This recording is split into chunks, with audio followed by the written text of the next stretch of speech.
right, guys, what is going on? It's Captain Ford here with the Tuna Matata Sports Fishing. So right now here on, come on, dude, for real. See, this is what happens. You can't do anything without the dogs being involved. So right now we're kind of out of fishing season in a way. You got catch and release in the Chesapeake Bay, but for the most part, weather's kind of nasty, so we avoid the ocean and kind of use this time to prep for the upcoming season. Now, obviously, when we're not fishing, we're usually hunting. Hunting season just closed, so now it's like, where do we get our content from? What are we gonna still be able to produce and put out for you guys? So today I kind of want to go through how I built my fishing room. I haven't posted anything to YouTube with it yet, but I have posted quite a bit on TikTok and have people that message and ask questions, and just want to get a good idea of how I put my room together and built it. My fiance and I bought this house we just hit 2 years actually. Oh wow, I didn't even realize that. Yeah, so we just hit 2 years. And you know, we had all our rooms set up, what was going to be kind of like the guest room, what was going to be like the computer room, and then it was like I had all my rods, which we'll get to as I go through this, but I had all my rods, my hunting gear, my golf clubs, I can't forget about those, all my hunting clothing, my fishing clothing, everything, and only so much of that stuff is actually going to stay on the boat, as we had like an addition put on the side of the house just to be kind of where the boat's going to stay. So what we're going to do is we're going to kind of dive in today and just go through how I set my rods up, how I set this room up strictly for, you know, your full-time fishermen, really. But even the people that are like have their rods sitting in the corner, which is what my rods used to do until I started to move into some of my bigger stuff. But where to put it, where it goes, and how to really take advantage of that entire space, and whether it's a room, whether it's just a closet, so on and so forth.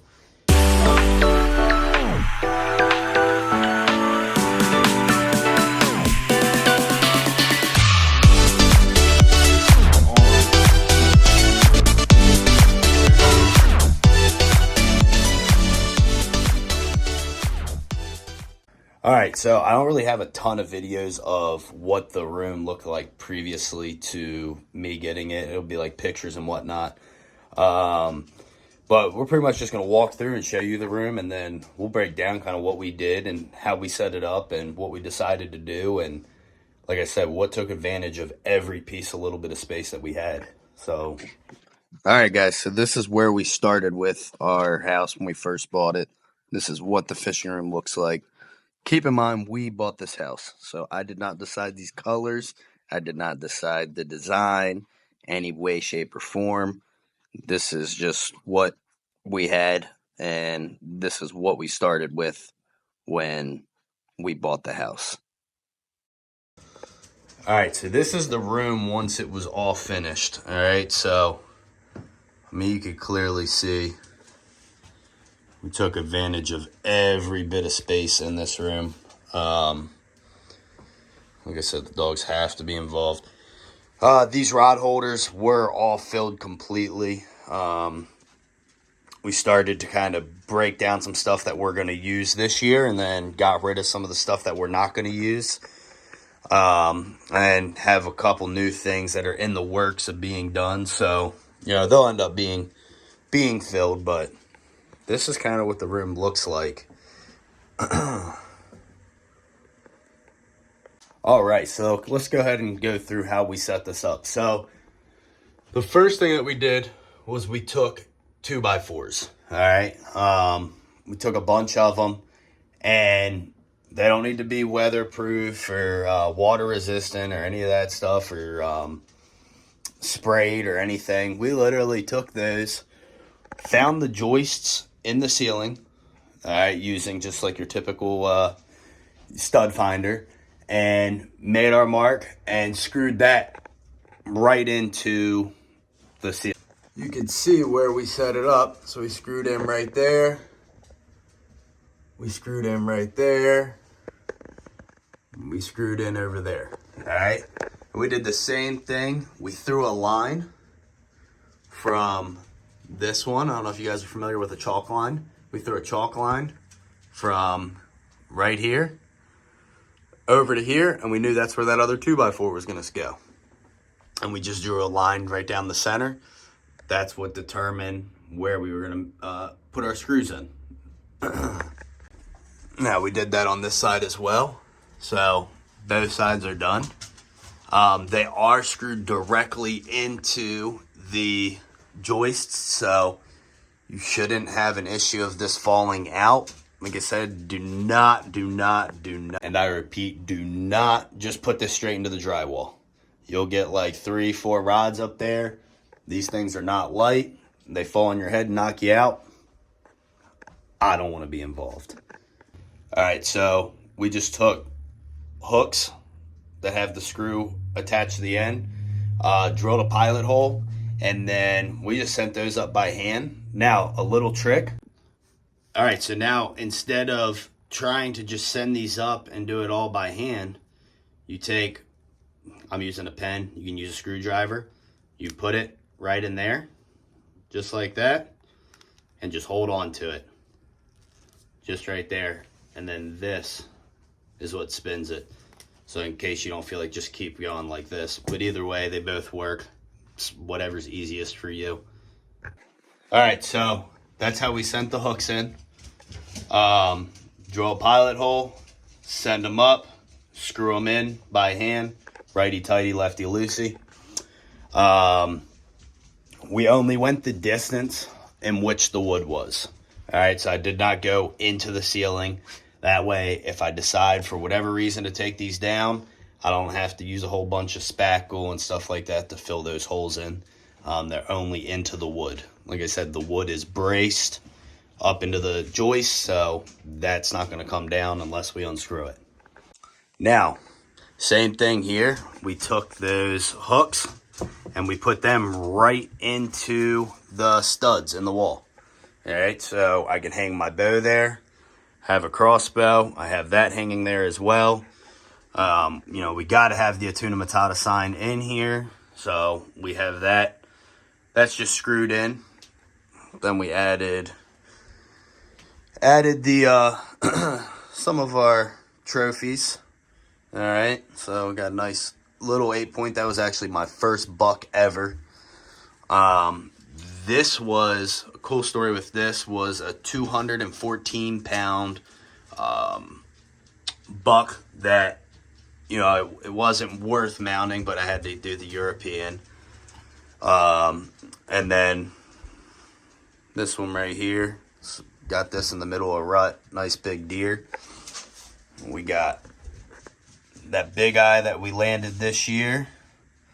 Just my captain's license and certifications and everything. And then this was a really nice piebald that I killed about 5 years ago, early season.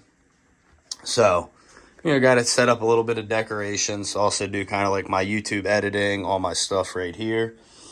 All right, so this is just a regular, you know, one of the spin it and you put the rods in it as you please. These are rods anywhere from my bass rods to slow pitch jig rods to deep drop jig rods. Like this right here is kind of what we use for a lot of our tile fishing. These two. And then we just have our casting rods with our no live bait stuff on it. Another casting rod with some no live bait stuff on it. And, you know, just somewhere where you store it and it doesn't look bad. And all right, now on this side, like I said, we took rod holders. We got them off of Amazon. They were like $10 or something like that. And we just set it up to where you know, like I said, we're trying to take advantage of every little bit of space that we have. So we set these rod holders up just enough to where the rods can go in. You know, they give space, but you know, you take advantage of all of that space. Dude, see, this is what happens. They got to be involved in everything. All right, now our electric reel. We just have this over here. You know, it's out of the way. We use it when we tile fish. We use it when we deep drop, but it's not really something we use a whole ton. If we're going offshore, obviously we're going to take it with us. So we do have it up here, but it kind of sits off to the side. We have our cobia set up. That's these two. And then right here, right there, we have our cobia set up. The other pink one is cobia and the red one is cobia. So we're using hoses for that. Let's see. And then this right here would be our little mahi, tuna, and wahoo stuff. So all of this is wire. Okay, this is not just your regular line. Those are your 30 wides.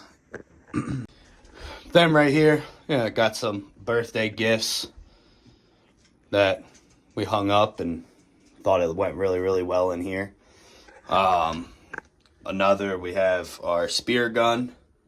Don't use it a whole lot. Would love to get into it more. But rules and regulations are kind of strict with spear guns and all that good stuff. We also just have that sitting on that hook. Same thing that we did on the other side of the room. Now, we did the same exact setup over here. All right. Now, we kind of have it set up to where this stuff is all our ocean stuff. All right.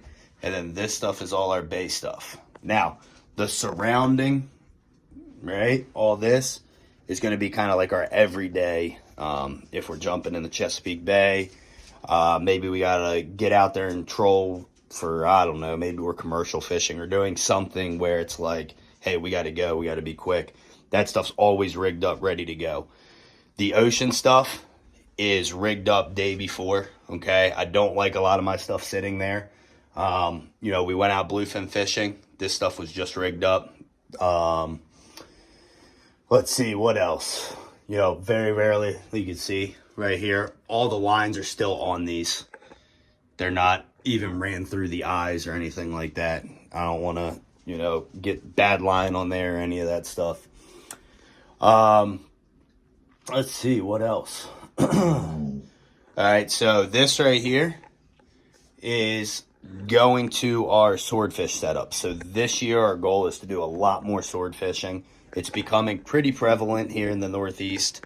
You know, it started off really, really big in Florida, and it's starting to work its way up. So we're gonna probably do a couple swordfish trips this year. Looking forward to that.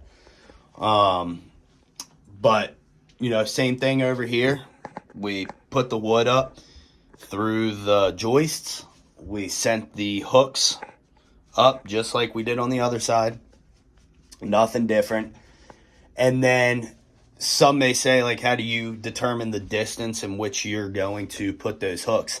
That's based off of the reels that you're going to use, okay? So whatever reels that you plan to put up there is going to determine that distance, right? If you're going to have all 80 wides, so you're going to have all of these big reels, right? Your distance is going to be, you're not putting just as many rods up there. Now, the one thing that I do when I set them up there is I stagger everything. So I have a reel on this side. I have a reel on the next hook on this side, okay? It makes it easier. But again, when you're dealing with 80 wides and you're dealing with big 50 wides or you're dealing with electrics, you just got to be cognizant of the way that you're setting that up. You know, in one of these videos, we are going to go through everything that we use, why we use it, how we use it. But just for today, I kind of just wanted to give you an idea of how we set up the room, what we did.